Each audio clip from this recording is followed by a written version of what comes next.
8:01 en el territorio continental ecuatoriano, buscando la verdad y abogando por la unidad nacional en pro de la paz y la seguridad en el Ecuador. Queremos dar la bienvenida al doctor José Chalco Salgado, constitucionalista y académico en Cuenca. Lo invitamos para hablar algunos temas de interés en la coyuntura, reformas constitucionales, estado de excepción, situación de la justicia con el Consejo de la Judicatura, pero quisiera empezar con un tema de coyuntura que tiene que ver con la aprobación del proyecto de ley urgente en materia económica, la ley de inteligencia, que hubo polémica y observaciones respecto de una parte de su contenido, y ayer con las justas, con 77 votos, el mínimo, se logró aprobar este proyecto. De alguna manera ha generado cuestionamientos, tensiones, que quisiera empezar con este tema y decirle, ¿es posible aún corregir sobre este tema? Doctor José Chalco Salgado, muy buen día. Buenos días, licenciado Rivadeneira, y buenos días a quienes nos escuchan a través de su muy querido y prestigioso programa.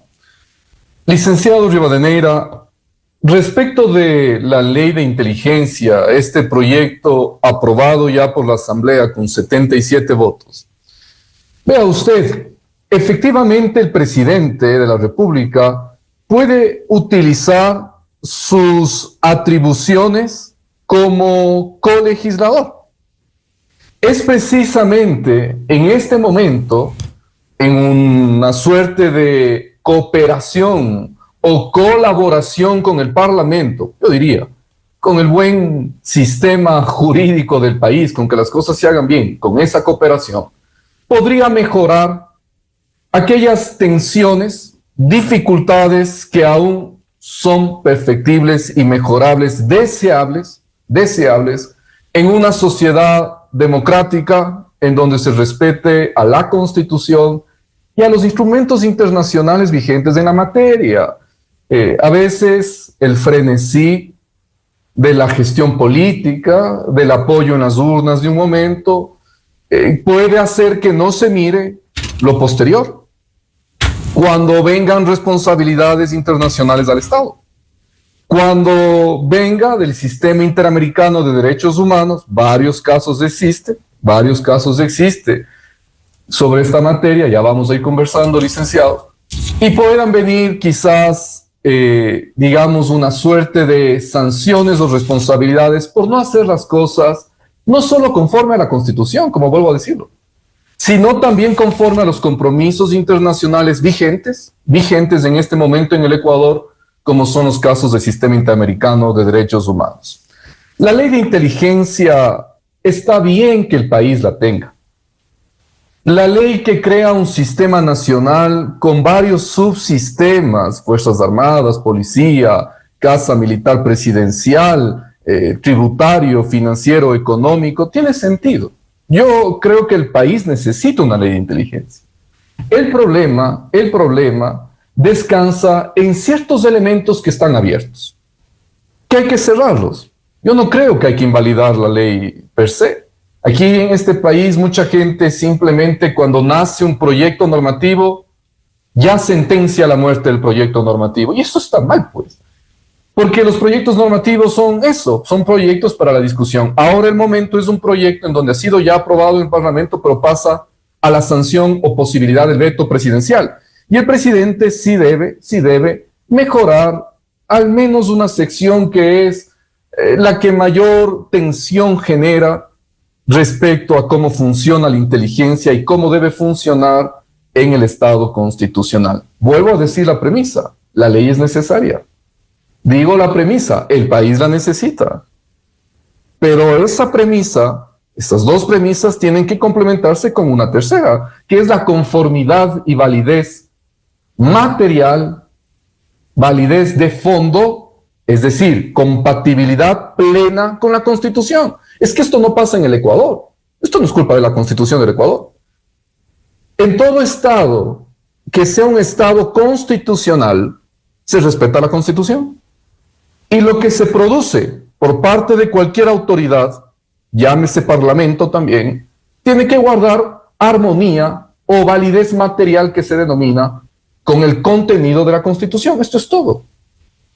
Y yo digo además, en el caso sí ecuatoriano, al haberse dado esta vinculación con ciertos organismos internacionales como el Sistema Interamericano de Derechos Humanos, también conformidad con los precedentes, con la jurisprudencia de la Corte Interamericana. Y ahí hay una dificultad, licenciado, que se debe mejorar. Es efectivamente este artículo de la posibilidad de que en tiempo real existan escuchas, comunicaciones, a las comunicaciones, a la interceptación de comunicaciones de las personas, ¿no? Esto está muy bien. ¿Tiene que hacerse? Sí, tiene que hacerse, pero falta lo que dice la Constitución.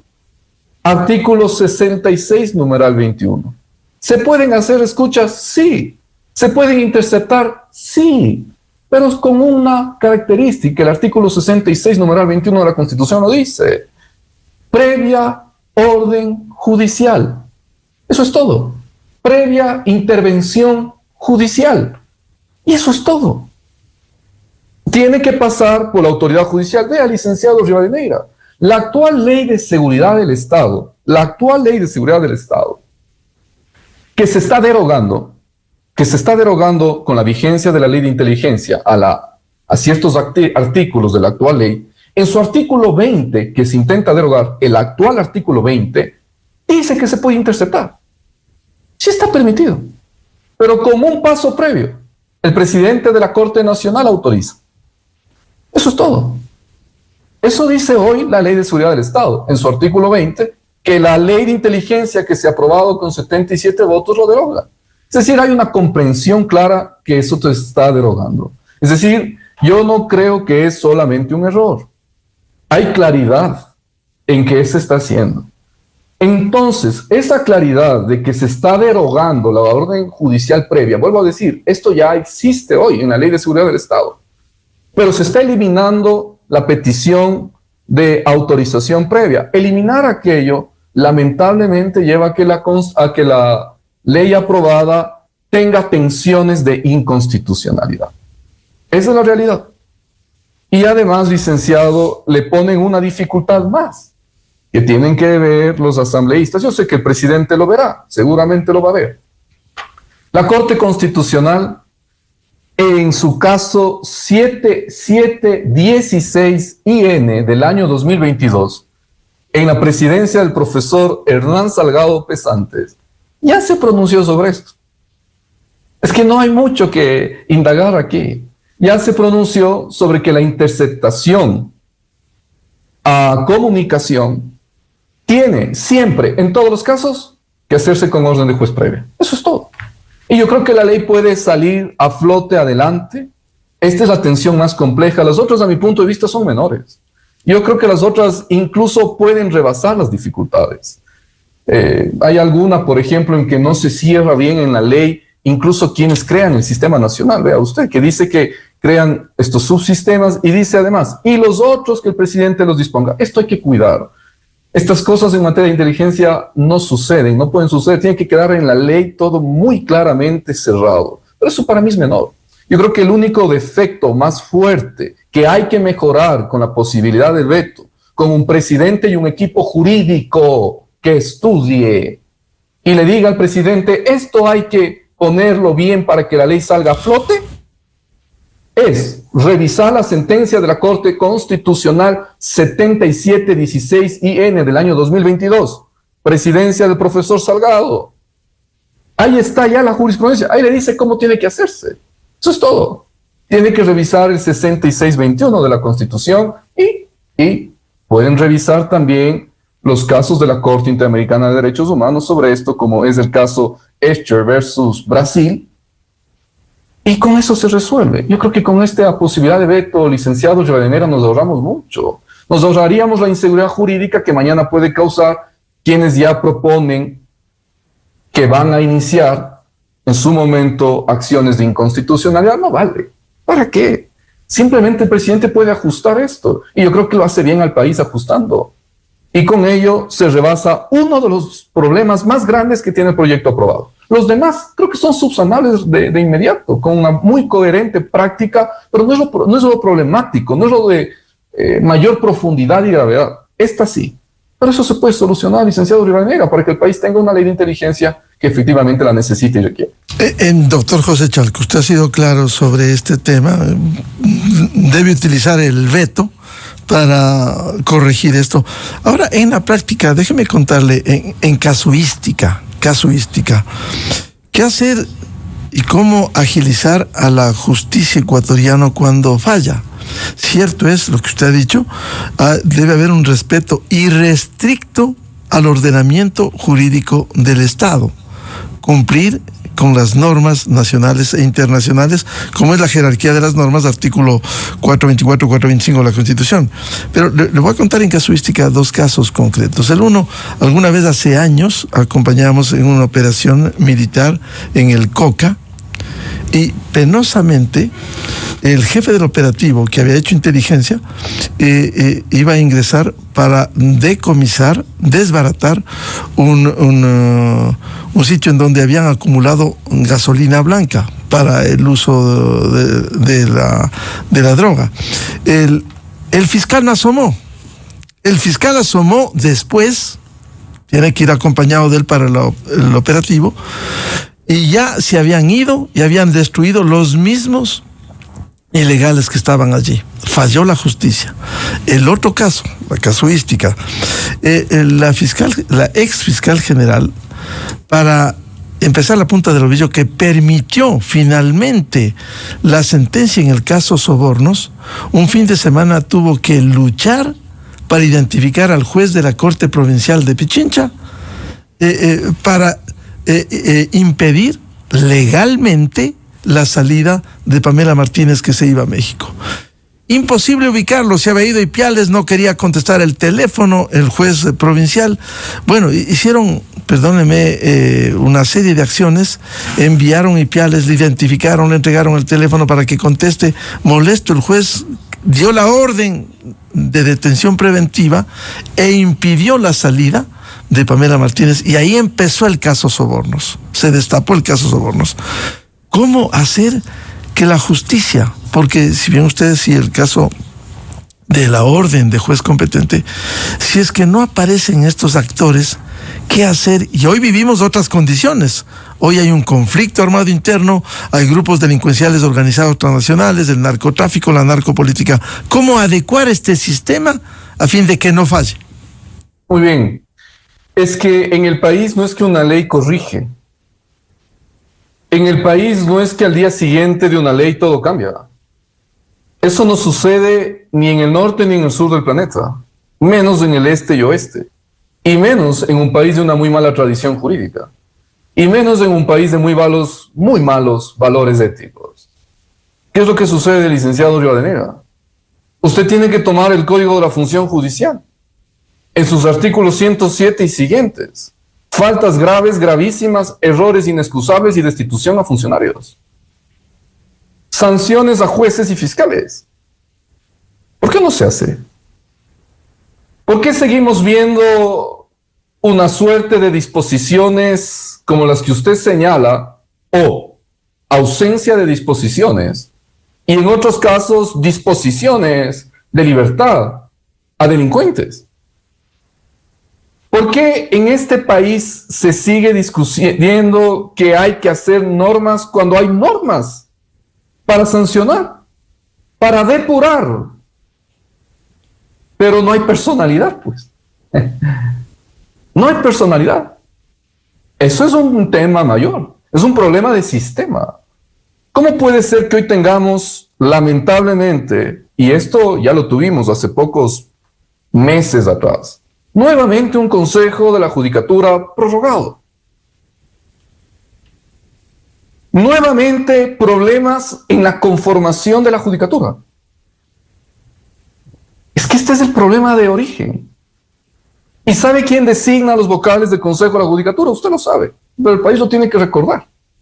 Consejo de Participación Ciudadana. Entonces, ¿dónde está el problema más grande? Y el Consejo de Participación Ciudadana es Liga Azul, es Ligados, es intención de destituir a la fiscal general doctora Salazar hace 1 año y medio. Eso es del señor Tuárez y no sé quiénes más. Pero aquí la discusión la discusión lamentablemente no va a ese fondo. Y cuando, apreciado licenciado, y esto en el contexto de lo que usted decía, cuando en el país se dice hay que hacer reformas que desmonten la constitución hiperpresidencial, autocrática, que nos han dejado ese juguete del correísmo, nos ponemos en otras discusiones y no hacemos lo que hay que hacer. No hacemos lo que hay que hacer. Yo escuchaba que usted el día de hoy entrevistaba a algún funcionario de la Asamblea Nacional, que yo cuando escuchaba decía qué pena, porque le mienten algunos elementos al Ejecutivo. Por ejemplo, dicen que las enmiendas a la Constitución tienen que ir a la Asamblea para 101 votos. Eso no es verdad. El artículo 441 de la Constitución le da dos posibilidades de enmienda. La una es con la Asamblea, 101 votos, y la otra es el presidente solo. Solo el presidente va a la Corte Constitucional con un paquete de enmiendas. Es que ese es el problema. Que también, lamentablemente, parece que ahí en la García Moreno, en el Palacio de Gobierno, no les gusta escuchar. Ese es el problema. Entonces, ¿qué estamos esperando para hacer un paquete serio de cambios constitucionales que se lo ha dicho, que todos los días que se ha podido, licenciado Rivadeneira, se presenta porque es alternativa correcta? Se perdió los plazos. Yo no creo que entre ninguna reforma posible ya, porque ya avanzó las bases militares, avanza la eliminación del fondo partidista y eso empieza a correr plazos. Veo que aún no remiten a la Corte, tendrán que remitir, porque la Corte dice que inmediatamente, una vez aprobada, pase a la Corte. No sé a qué juega. Entonces las reformas fundamentales en donde se podía eliminar, por ejemplo, el Consejo de Participación, regresar a 3 poderes del Estado además, no se hizo, ya no se lo hizo. Y ahora escucho que dicen que al presidente la posibilidad que le queda es enmiendas para que venga a la Asamblea con 101 votos. Oiga, eso no es así. Esa es una de las posibilidades de la enmienda. La enmienda 441 de la Constitución también le permite que solo el presidente haga un paquete de propuestas para cambiar la Constitución. Obviamente, cambios menores, ya no lo que hubiera sido idóneo, cambios menores, y enmienda él solo. Él presenta a la Corte Constitucional y luego esto va a un referéndum. Y ahí podría empatar con lo que ya ha caminado en la Asamblea previamente, como son bases militares y eliminación de fondo partidista, que está avanzando. Entonces, esto... Sí, licenciado. Sí, continúe, por favor, para que... Yo solo quería cerrar esta idea diciendo de que entonces estos son temas urgentes para el país. Y cuando hay esta preocupación de por qué el sistema judicial no avanza, hay excepciones como en todo, por favor, que esto quede claro para los colegas. Hay excepciones, pero siempre son las excepciones y eso no es correcto. Tendría que ser la generalidad, pues.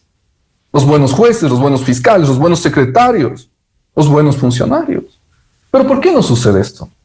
Yo no creo que hay que reformar todo. Esta lógica de la reforma del Código de la Función Judicial, reformar, no es así. Usted tiene todo. Si leemos el artículo 107, licenciado Rivadeneira en adelante, está clarísimo. Ahí están las sanciones a los funcionarios y servidores judiciales. Pero hay que aplicar. ¿Pero quién va a aplicar? ¿Un consejo de judicatura de temporada? ¿O un consejo de la judicatura que tenga claramente su periodo definido, que tenga institucionalidad, que tenga certezas y seguridad jurídica? Eso creo que es lo que se espera, pues, ¿no? Es que esto es de base. Y luego un consejo de la judicatura, indiscutiblemente, que no provenga del consejo de participación. Entonces, esto nos hemos demorado, pues. Ese es el gran problema, no escuchamos. Nos incomodan que no sean ideas propias y sean de otros, eso es todo. Entonces, este país está condenado a repetir el ciclo. Vea usted, licenciado Rivadeneira, la ley de inteligencia es buena. La ley de solidaridad es buena. La ley de solidaridad se hizo ajustes. Parece que escucharon. Hicieron ajustes. Ya está. Está publicada. Hoy la ley de inteligencia podría mejorarse con la potestad de sanción del presidente. Yo creo que hay que mejorarla y avanzar. No hay por qué decir que no vale. No hay por qué ser cachiporreros inmediatamente del desastre. No, avance, pero ajuste. Asimismo, entonces, el sistema judicial puede mejorar con las reformas que están en congelador desde el dictamen 719 del año 2019 del presidente también Hernán Salgado. ¿Quién puede dudar de un dictamen hecho por Salgado en su época de la presidencia? Pero vea usted, no nos escuchan, no se escucha lo que el país requiere. Doctor José Chalco, ahora a propósito de los cambios en la justicia y la judicatura, usted hablaba del artículo 107 del Código Orgánico de la Función Judicial, hay el 108, el 109, que habla del error inexcusable, manifiesta negligencia, pero esto es cuestión de aplicación. Y ahí vemos la debilidad. ¿Cómo cambiar la justicia para que aquí se apliquen las leyes? Licenciado, a veces le echan la culpa a las facultades de derecho. A veces les echan la culpa a los abogados. Y yo creo que si hay gente buena en el país, yo creo que si hay gente ética en el país, yo creo que si hay gente con personalidad. Y hay muchos ejemplos en la historia de este país. Como quisiéramos que sigan vivos muchos de ellos y otros sigan en su mejor estado de vigencia para que continúen en funciones. Pero es que el país no puede depender de personas. Alguna vez alguien me preguntó, ¿debemos permitir la reelección indefinida de los funcionarios? Porque si es que hay un buen senador, un buen diputado que se mantenga, cuidado. Es que no puede el Estado depender de una persona. El Estado tiene que tener varias personas, un sistema de educación firme, cívico. Creo que la ministra de Educación hace una gran tarea ahí. Entiendo que vuelve la cívica, entiendo que vuelve este pensamiento necesario de primaria y secundaria. Usted citaba algo de que usted, hombre patriótico como es, en alguna suerte de su ejercicio profesional acompañó un proceso del ejército. Usted estaba muy cercano de la comunicación militar y demás. Bueno, mi abuelo fue militar. Lo hemos vivido de cerca al país. Sabemos lo que es defensa del país. Esas personas, esas mentes que amen al país y que pongan el Estado, patria, por sobre los beneficios de grupo, porque no solo son personales, a veces son de grupo. Eso es lo que se requiere. ¿Cómo se depura? Si hay que hacer modificaciones en la ley, claro. Si hay que hacer modificaciones en la ley, claro, he dicho cuáles. Eliminar el Consejo de Participación creo que es una urgencia, es sanidad. Eliminar el Consejo de Participación Ciudadana en el Ecuador es sanidad constitucional. Pero ¿y qué estamos esperando? ¿Qué hemos esperado? Tampoco es que todo sea culpa del presidente, como escuché en alguna entrevista suya. No es así, le están mintiendo. La Asamblea Nacional tiene iniciativa de reforma constitucional también. La Asamblea podía reunirse de los 77 asambleístas. Decir, esto hay que cambiar en la Constitución y presentar a la Corte. Entonces, todos son muy buenos y la culpa es del otro. Y eso no está bien. Eso a mí me preocupa mucho en este país. Eso es una de las grandes dificultades y defectos. La culpa es de otro. Y siempre la culpa es de la ley. Yo no creo que siempre sea la culpa de la ley. Este país es hipernormativizado. Lo que le falta es ciudadanos, funcionarios públicos con personalidad, sin intereses personales y de grupo, que piensen en el país. ¿Cómo depuramos? Desde el origen, pues. Que no provengan de un órgano que no piense en el país, sino de un órgano que lamentablemente, no porque lo digo yo, sino porque lo dicen las sentencias, porque lo dicen las investigaciones de fiscalía, ha sido un órgano, Consejo de Participación, que ha buscado un interés de grupo. ¿Lícito? No es lícito. La asociación ilícita para delinquir no es función del Consejo de Participación.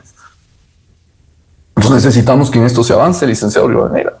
Que el país tenga un miramiento de una talla superior de mirar siguientes días y siguientes generaciones. No el metro cuadrado de los funcionarios de turno. Y yo creo que por ahí va el reglamento de la Fiscalía General del Estado. El reglamento para seleccionar al fiscal general del Estado, que está ya en el Consejo de Participación. Algo se mejoró. Yo mismo fui el que dijo que querían que los abogados se gradúen a los 19 años porque ponían una acción afirmativa de que aquellos menores de 30 años tendrían un punto de acción afirmativa. Es una locura. Si usted para ser fiscal necesita 10 años de ejercicio, o sea, necesita graduarse a los 19 para llegar a los 29, es una locura. No hay cómo eso. escucharon, mejoraron eso, pero hay otras cosas que mejorar y no lo escuchan. Por ejemplo, en el reglamento para seleccionar el fiscal que hace el Consejo de Participación, juzgue usted, dice que está inhabilitado los abogados que han patrocinado ciertos delitos, ya, bestial. Pero no dice nada de aquellos que sean contra los delitos del Estado, contra los delitos de administración pública, concusión, cohecho, peculado, enriquecimiento ilícito. Hace lo que a usted le preocupa. Da puntos superiores a jueces y fiscales del sistema que estamos diciendo que hay que depurar. Más puntos a ellos que a quienes vienen de la academia o del ejercicio profesional. Entonces ahí está pues la mirada del Estado. Y finalmente, si es que hay empate entre dos, hagamos un sorteo como si estuviéramos eligiendo al presidente de un bingo solidario. Estamos eligiendo al fiscal general del Estado. Es una cuestión de Estado, no de sorteos ni de bingos. Doctor José Chalco Salgado, antes de hablar de las reformas constitucionales también es importante, quisiera su opinión sobre el estado de excepción. Esto está en la Constitución, puede decretar el Ejecutivo por 60 días y una ampliación de 30 días, lo ha hecho el presidente. ¿Cuánto contribuye el estado de excepción en estas condiciones del conflicto armado interno? Licenciado Rivadeneira, entender que el presidente lo que ha realizado, lo que miro, es la renovación por 30 días más, la Constitución le permite, del último decreto de estado de excepción. ¿Cuál es la causal de las que tiene, que son 4 posibles? La causal electa por el presidente es la grave conmoción interna. La Corte Constitucional, un poquito tarde, pero bueno, yo creo que hacerlo un poquito tarde también muestra cuál es el ánimo, que yo más bien veo ahí un ánimo de apoyo al presidente. El 26 de mayo, ha realizado ya su dictamen 325-EE sobre, vuelvo a decirlo, el penúltimo, llamémoslo así, estado de excepción que se decretara en abril. Hoy lo que hace el presidente es renovar ese estado de excepción de abril, para que tengamos todos claro. Ese estado de excepción de abril ha sido renovado. Ese estado de excepción está circunscrito, no es a nivel nacional, está circunscrito a las provincias de Guayas, Ríos, Manabí, Orellana, Santa Elena, El Oro, Sucumbíos y el distrito metropolitano de Quito. Con excepción de los centros de privación de libertad que integran el sistema de rehabilitación social a nivel nacional y en Camilo Ponce Enríquez de la provincia de La Suay.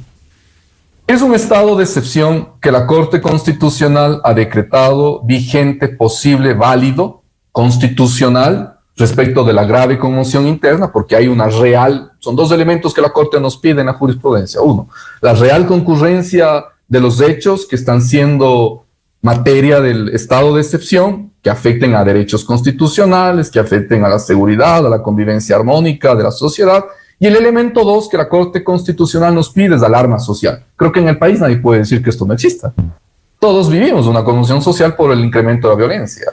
El presidente lo que ha hecho es entonces renovar ese decreto, declarado constitucional por la Corte en las medidas que la Corte Constitucional declaró. La Corte Constitucional eliminó algunas, pero en su gran mayoría declaró que son constitucionales, ¿no? Entonces, la Corte Constitucional permite que se suspendan los derechos a la inviolabilidad del domicilio, de correspondencia y la suerte de la libertad de tránsito en 20 cantones y las parroquias que están determinadas, ¿no?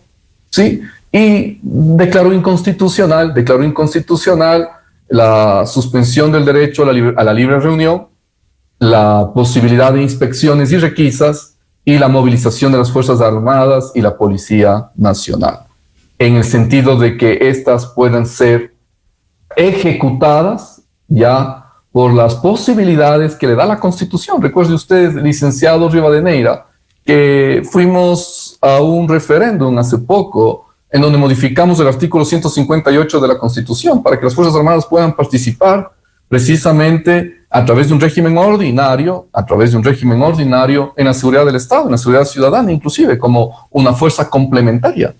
Hasta ahora no estrenan esa atribución. El presidente puede estrenar esta atribución conforme el 158 de la Constitución. Es lo que le está diciendo también la Corte. De alguna manera, la Corte le dice, oiga, utilice los mecanismos ordinarios. Sepa usted que la Asamblea tampoco ha aprobado la ley para eso, pero el presidente no necesita ley, porque conforme al artículo 11, numeral 3 de la Constitución es de directa e inmediata aplicación, y esto está en la Constitución, use Fuerzas Armadas. Entonces este es el momento en el que estamos, licenciados. Un decreto que renueva al de abril. Pero yo sí quiero manifestar algo, que con usted muchas veces cuestionamos y lo vimos, y yo creo que también son buenas noticias para el país. En el dictamen del penúltimo decreto, vuelvo a citarlo, 325, a mí me ha gustado mucho mirar un voto concurrente que es de una jueza de la Corte Constitucional que critica y dice que la Corte tiene que eliminar esa comisión interinstitucional que creó, recuerde usted, para tratar la criminalidad y violencia en el país, señalando que no es eficaz. ¿La jueza Teresa Núquez? No, es la doctora Claudia Salgado Levy. ¿Ya? En su voto concurrente, hace ya lo que esperábamos de los jueces. Empieza una posición de crítica a haber creado ese órgano burocrático interinstitucional para tratar la seguridad. Y a mí me parece que eso es sano, porque los jueces tienen que también despertar. Los jueces de la Corte Constitucional tienen que despertar, ponerse a la talla de lo que requiere el país y no hacer lo que no corresponde en control constitucional, como es inventarse una comisión, que eso ya no es control constitucional, pues. Eso ya es querer gobernar en el país contra todo, y eso no puede hacer una Corte Constitucional. Y yo veo con buenos ojos, licenciado Rivadeneira, que en este dictamen la jueza de la Corte Constitucional, Claudia Salgado, efectivamente critica y dice, esto tiene que desaparecer. Claro, no ha sido aquello todavía sujeto a una votación de mayoría, pero es un voto concurrente que nos da luces de qué debate inicia ya la Corte, qué debate hay adentro de la Corte. Y bueno, qué bueno que hayan posiciones sensatas en los jueces de la Corte, ¿no? Doctor José Chalco, tema reformas constitucionales. Se aprobó ya la reforma al artículo 5 para el tema de bases militares extranjeras. Está en camino, dentro de los plazos, la reforma política al financiamiento de los partidos, artículos 110 y 115, y cómo enfrentar esto, y nuevas reformas. Si el camino no fue, como usted en más de una ocasión fue claro respecto de la constituyente, si el camino es la Asamblea Nacional, ¿cómo canalizar esto? Muy bien. Lo primero, licenciado Rivadeneira, sobre las bases militares, aquello es correcto. Yo no le veo que esto tenga un problema. Esto más bien es deseable para el país. No sé si es que llegue a haber otro estado que quiera hoy instaurar bases militares. Si usted ve las guerras en el mundo, son guerras tecnológicas, ¿no? Con el uso de drones, de artefactos aéreos. Realmente bases en sí mismo no existen, pero esto hay que apoyar, porque al final del día va a permitir posibilidades nuevas en cooperación internacional para la seguridad del Estado. Yo creo que esto es bueno. La eliminación de fondo partidista, reformando la Constitución, creo que es una urgencia. Yo siempre he dicho, si es que haber entregado el fondo partidista y de promoción electoral, que son dos temas distintos, estos dos fondos que se pusieron en la Constitución, si eso mejoró la democracia en el país, manténgalo. Si empeoró la democracia, hay que reformarlo y eliminarlo. La respuesta es obvia. ¿La democracia es mejor en el país con ello? No lo vemos. No lo vemos. En consecuencia, creo que hay que apoyar. Creo que esto es coherente. Luego, licenciado Rivadeneira, el país necesitaría un paquete de reformas parciales, que vuelvo a decir, los tiempos, de acuerdo a lo que tiene que discurrir conforme a la ley, creo que no alcanzan. Creo que ya no alcanzan, porque no se lo hizo oportunamente. Pero ¿qué es? ¿Qué es lo que debe estar ahí? Yo creo que es muy sencillo, además. Digo, ya no alcanza para ir a una única elección, a propósito. No es que ya no alcanza por otra razón. Ya no alcanza para no hacer una fatiga electoral, es decir, para que los electores no tengan que ir todos los días de elecciones, cada mes, cada 2 meses, no, hacer un único paquete, un único referéndum por la sanidad constitucional del país, ¿no? Ese único referéndum por la sanidad constitucional del país tiene que abarcar los precedentes que la Corte ya nos ha dado desde el año 2019. La Corte nos ha dicho que vía reforma parcial, 77 votos y un único referéndum, 77 votos de la Asamblea, un único referéndum, se puede eliminar el Consejo de Participación, eliminar los 5 poderes del Estado y volver a la división tripartita de poder, reducir legisladores a que sean 2 por provincia, crear un Senado que sea con un senador por provincia.